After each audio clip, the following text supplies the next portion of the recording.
ایک صاحب کو پیسوں کی ضرورت تھی، گھر کے لیے پیسوں کی اشد ضرورت تھی، بہت زیادہ ضرورت تھی پیسوں کی. تو وہ بہت کوشش کی، سوال کر نہیں سکتا تھا، مانگنے کا مزاج تھا نہیں. یہ نفل بتا دیا اس کو کہ یہ نفل پڑھ اللہ سے مانگ، یہ نفل پڑھ اللہ سے مانگ. پڑھتا رہا، روتا رہا، 2 رکعت نماز نفل. اس کے بعد 3 دفعہ سورۃ یاسین پڑھ کے گڑ گڑا کے اللہ سے دعا کرتا رہا، مانگتا رہا، پڑھتا رہا. روزانہ پڑھیں، صبح شام پڑھیں، روزانہ پڑھیں، پڑھ یقین سے پڑھیں، توجہ سے. قدرت کا نظام دیکھیں، کچھ ہی مہینوں کے بعد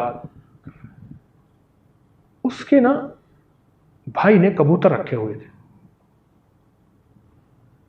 کبوتر رکھے ہوئے تھے. وہ کبوتر بھی رکھتا تھا، خیال بھی نہیں رکھتا تھا. یہ بیچارہ ان کو دانہ ڈالتا تھا، کہہ رہے معصوم ہیں، بے زبان ہیں. میرا ایک گمان ہے کبوتروں کی دعائیں بھی ساتھ شامل ہوئی، بے زبان کی دعائیں ساتھ ہوتی. اور کبوتر پالیں کبھی نہ، وہ تو اس نے بھائی نے پالے تھے اور وہ ترس کھا کے ان پہ دانہ ڈالتا تھا.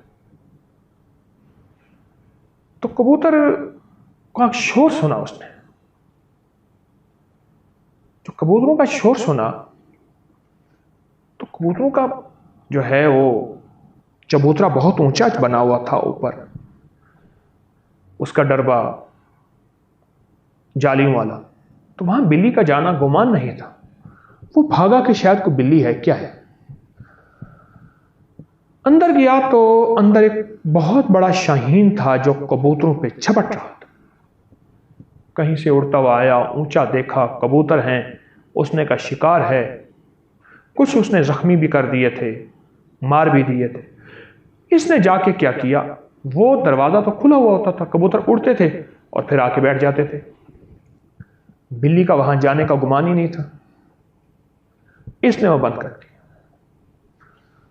اب بند کر کے اب کہنے لگا اس کو نکالوں کیسے. ایک دوست تھا، اس کو بلا کے لایا، وہ شکاری تھا. اس نے دیکھا، اس نے کہا وہ تو لاکھوں روپے کی چیز ہے، کہاں سے آئی؟ ایسے آ گئے. کہا تیری تو قسمت ہے. اب اس پہ کسی طرح کپڑا ڈالا اور کپڑا ڈال کے، چادر ڈال کے اس کو بے بس کیا اور بڑا سا پنجرا بنوایا اور پھر اس کو اس پنجرے میں منتقل کیا اور پھر اس کے گاہک تلاش کیے. یہ بات ہے کوئی غالباً 30-32 سال پرانی. اس دور میں وہ 7 لاکھ کا بکا تھا، 7 لاکھ کا بکا تھا اور اس کو ضرورت تھی 1.5 لاکھ کی. نفل حاجت کے اور سورۃ یاسین پڑھتا رہا یقین سے اور اس کا کام بن گیا. یہ ایک ضمناً بات سامنے یاد آئی تو میں نے عرض کیا آپ کو سنا دوں.